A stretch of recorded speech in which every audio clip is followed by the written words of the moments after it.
Mr. O'Sullivan, you say in your letter you were gravely in pain and you had to leave on that day. I'm in a lot of pain right now, Chair. And you know what I have requested? No, I'm asking about that. Yes, I've requested that my medical condition be kept confidential, but I was in a lot of pain then, and I'm in a lot of pain now. Yes, that's why we have kept it confidential, and that's why we only use pain. So, but when you left here, you said you are catching a flight. Correct, Chairman. So this is a contradiction of what you said. We have a video of you leaving the house. Remember? Yes, there's cameras all over the chambers. It was both. It was both the pain and the fact that I had a flight. And we can go into detail, and we'll be here for another. No, but why is the flight matter not properly covered in the letter of apology? I disagree that it's not properly covered. Oh dear. I'll read what it says here.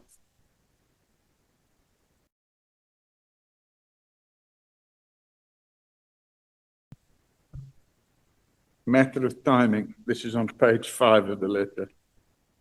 Following on from the above, I place below the following extracts of the transcription of the discussions at the committee concerning my agreed departure time. And the chairman states, honorable members, this is Mr. Robert Paul O'Sullivan, who's going to be with us from now until 1 o'clock. And then he carries on with some other stuff, and he says, we'll hand over to legal counsel to conclude with Mr. Paul O'Sullivan, and then we will release him at 1 o'clock. So yeah, but the email you wrote. Please let me finish. No, I'm saying, oh, no, wait, Mr. O'Sullivan, wait. Let me finish, because it says here, at 12:25, when I was already starting to feel lots of pain, I stated the following, O'Sullivan, I need to go in 35 minutes to go to the airport. Chairperson, yeah. So that somebody else says he has a flight to catch. I said, I have a flight to catch. So you're saying that I didn't mention about yeah, to catch. No, let's go there. It's not properly covered because you also do not attach any travel details around your traveling. Well, as it happens, and also you have written, you have written an email to the evidence leaders and you said you must leave not later than the 14 hours. When did your flight detail change? So if you have a look here, again, we're going to be debating this for a very long time. I've given the communications between myself and the evidence leaders. And I said here,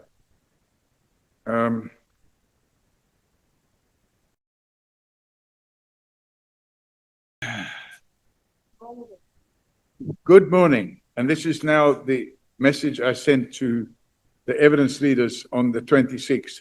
Good morning. And the good news is that I managed to get a few hours sleep and I will see you at 0900. I need to leave no later than 1400 for the airport. Exactly. Let me finish, please. Underneath that, I said NB. There was a typo in that message. It should have read that I needed to be at the airport by 1400, which would have meant leaving by 1300. No, it is my take that the typo explanation. Mr. O'Sullivan, you know you have been reprimanded since this morning that you don't have to shout. I know, I'm just in a lot of pain, Chairman. Yeah, we understand, but just for you to say it the way you have said it now. I'm sorry. Apologize. Look at him the eye and apologize. Look at me, please. I am sorry. Thank you. Okay. Is your last minute? Yeah, it's my last point, Chair. Look, my view is that this apology is just a damage control for the mess you have caused for yourself, because even the pain you are talking about, you'll recall that in the first appearance, we had allowed you to go because you were in pain. So it would have been sensible for you to raise the same concern with the chair, then we would have made the same arrangement. So there is no such a thing as a pain. You are just doing a damage control for for what you have done. And in our view, you were completely in contempt of Parliament, and therefore you are going to suffer the consequences of your Honorable actions. Thank you. Mbalo, if you can create space for the conversation to have eye contact.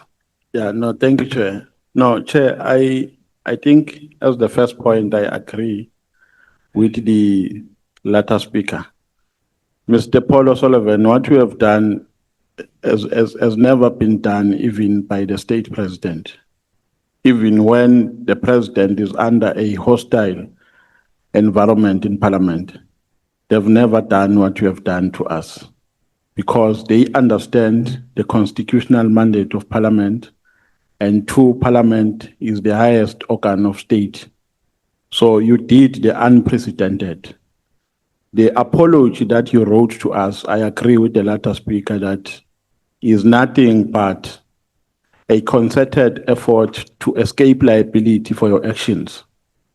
And that apology can never be enough up until you apologize to South Africans, because Parliament is a democratic institution which is constituted by representatives of the people.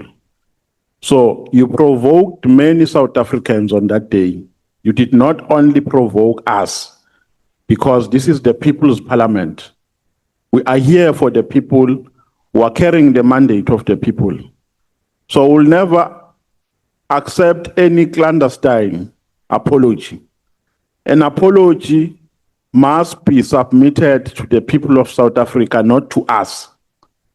I'm giving you this opportunity, and if you choose to swallow your pride, that is not going to take the criminal aspect, the offense that you committed on that day, because you committed a criminal offense.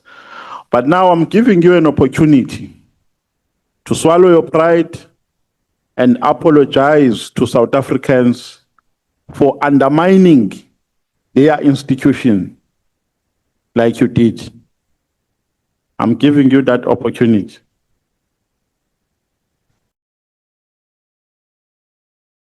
Chairman,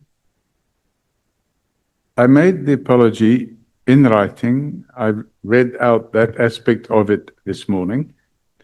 I'm happy to say that I apologize to the whole country, not for undermining Parliament, but for leaving at the time I did and in the manner in which I did.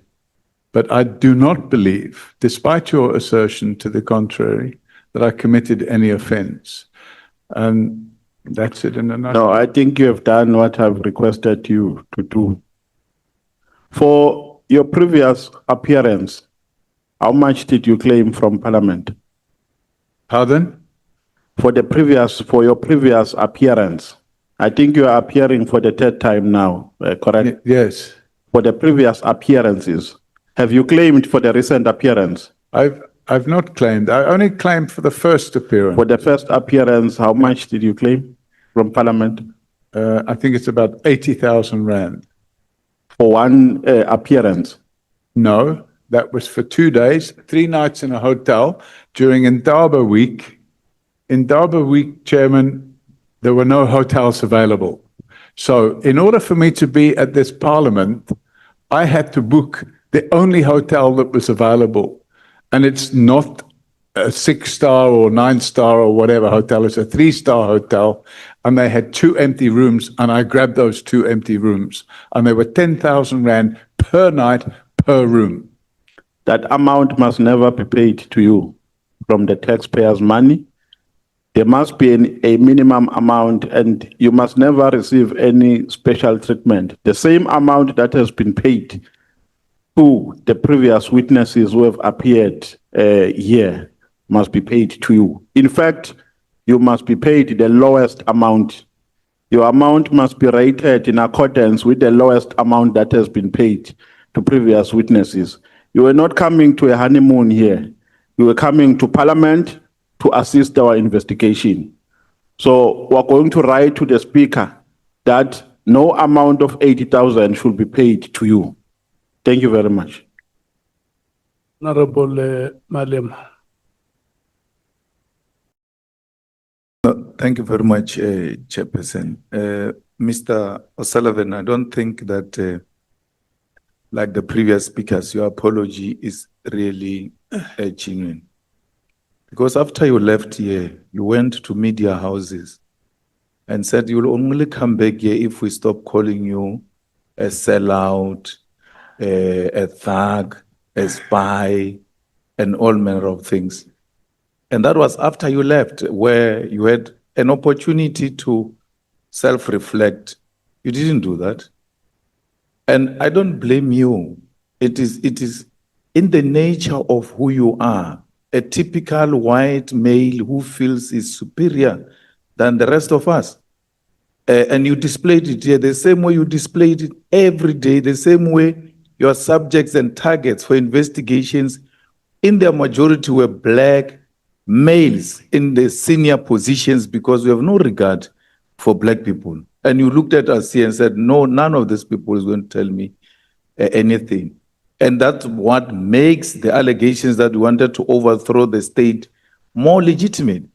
Because what you did that day was to overthrow the legitimacy of Parliament. You were eroding the authority of Parliament. And had we not taken a firm stand, this Parliament was going to be rendered useless and toothless because of you. And if this Parliament is not going to act on you so that no molecule after you comes to repeat what you did, no one must ever, ever come to this Parliament and behave the way you behaved. And we can only do that if we act on you and act on a white male who behaves like he's untouchable. Then everybody else will know that that Parliament will bite you if you go there and undermine it. And with those few remarks, Chair, the EFF reject your apology. It's not an apology. It's an afterthought of a racist that wanted to undermine the authority of a democratic institution called Parliament. And you wanted to erode its authority, and you successfully failed. Because we'll never allow that. We're not going to allow that the white males must continue to do what they've been doing previously during apartheid government. You displayed white arrogance, white supremacy, and we watched it in action. And you need to know that that which you did reflects exactly what happened at Flag Plus. And you confuse this Parliament to be like a Flag Plus, as if you didn't go is in charge and we are subjects and arrested in that farm. We're not in a farm here.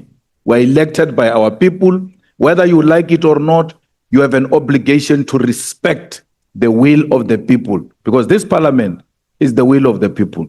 So you must find it in you that the new South Africa does not have a room for that kind of behavior of white males who are racist in nature. Thanks, Chair. Do you have any comment on that statement? None whatsoever, Chairman. Okay. I'm not going to dignify that statement with a comment. Point of again, Chair. We don't need anything that, you know, this arrogance again is saying is not going to dignify what? What are you going to, what are you not going to dignify here? Being called a white racist. No, yeah, racist, yes. No, wait, Honorable Skosan. Wait. No, but he must retract that, Chair. What is said to the honorable members? No, wait. What do you mean when you say you are not going to dignify? You mean that the statement that the honorable member has made is undignified? Absolutely undignified, Chairman. What moral basis do you use to determine that the statement is repugnant? I totally disagree with being called a white racist. Yeah. Apartheid. Is it difficult for you to say, I disagree with your statement, and to say, I can't dignify that statement? Okay, I disagree with that statement, Chairman. Okay. Honorable Bangazita. Well, thank you, Honorable Chairperson. I think my colleagues actually have covered me substantially on what I had wanted to say. safe to say that there is also an aspect which actually leaves me very much concerned when Mr. O'Sullivan actually referred to all of us, members of parliament, as crooks.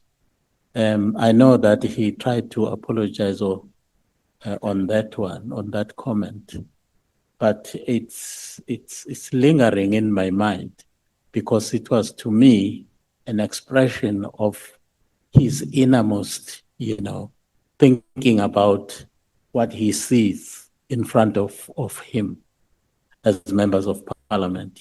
To him, he does not see members of parliament. He sees, a group of crooks, as he actually had said. And I really take great umbrage at that. I'm struggling to forgive him on that one, unless I see genuine retraction of that statement.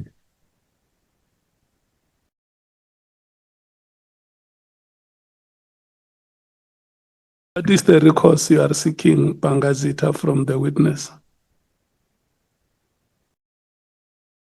I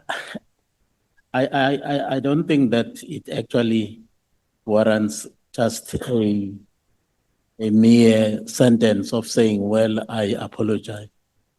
There has to be some kind of demonstrable, remorse Yes. on that one.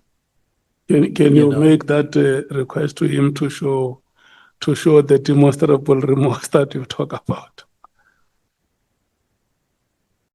Mr. Paul O'Sullivan, the honorable member says you have not been demonstrably remorseful.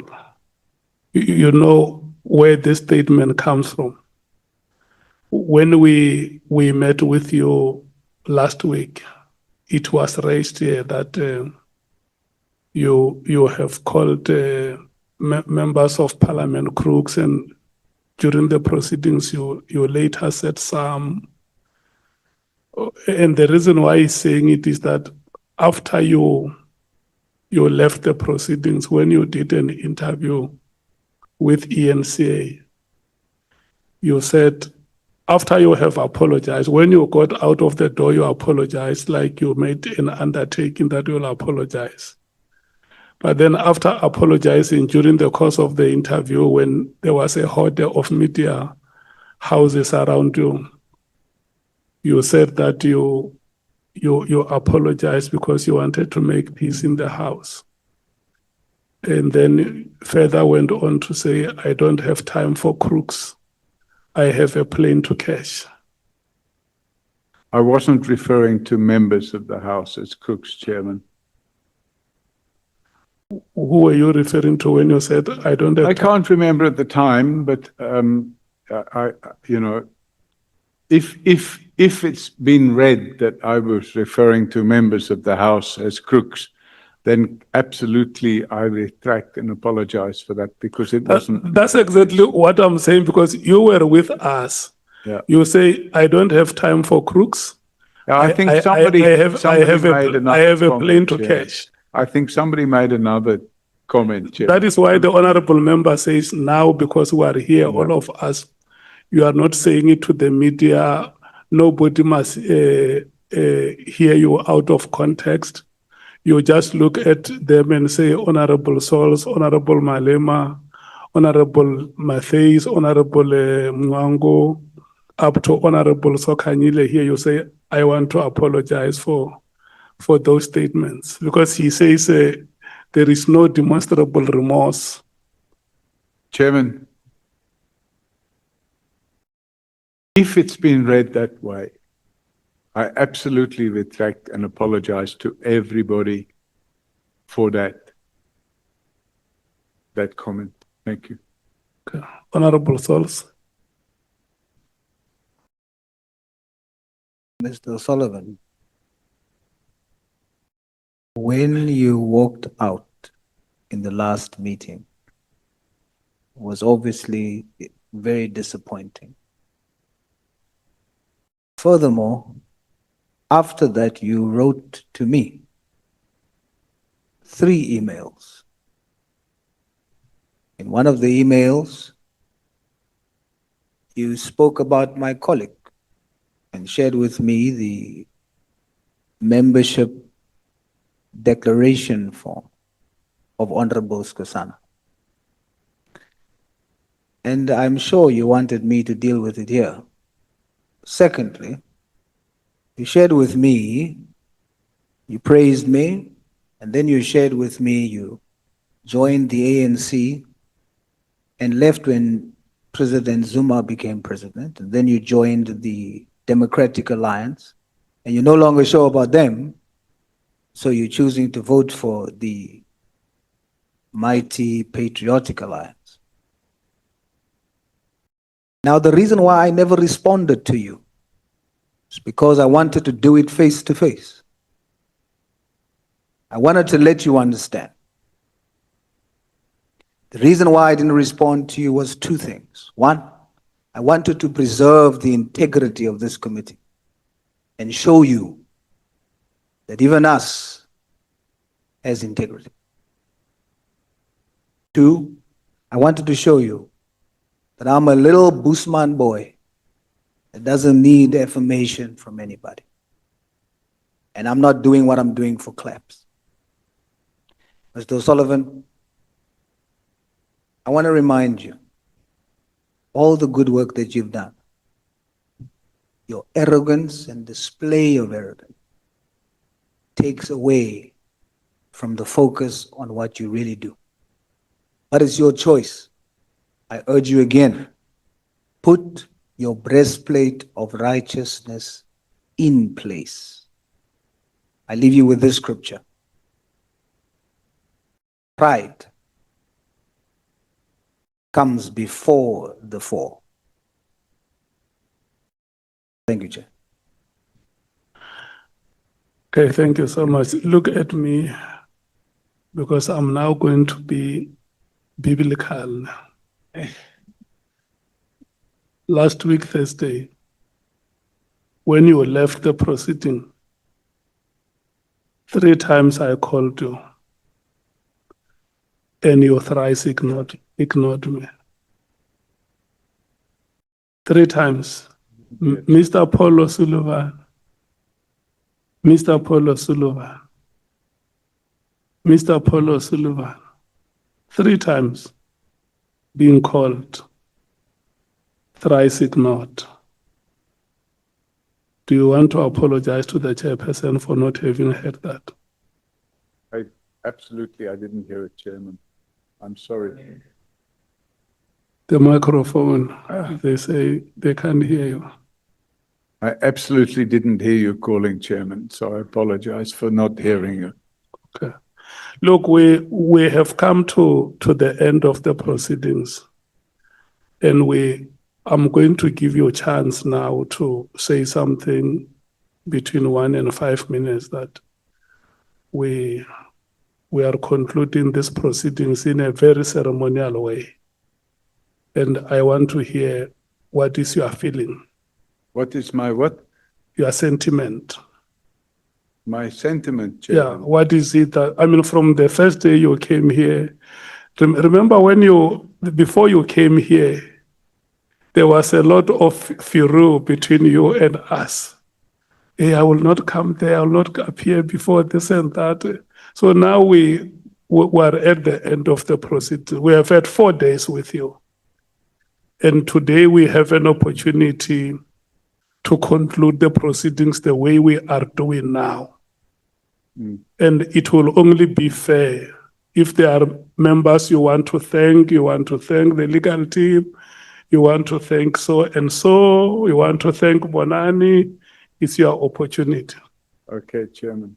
Yeah. Obviously, I thank Benoni. I thank the Parliamentary Protection The microphone. Obviously, I thank Benoni. I thank the Chairman. I thank the evidence leaders.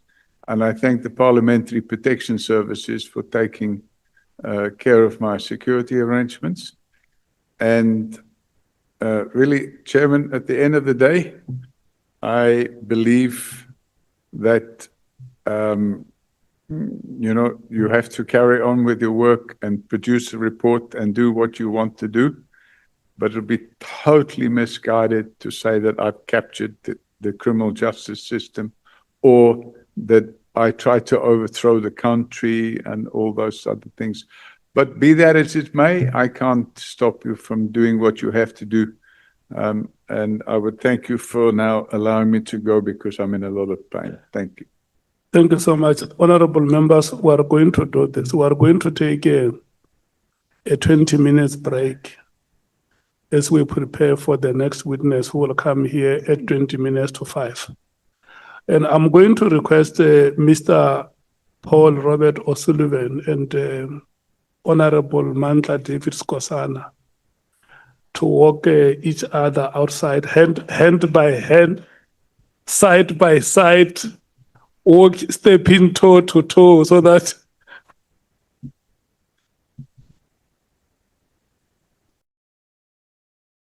the Honorable Skosana, yeah. Thank you so much.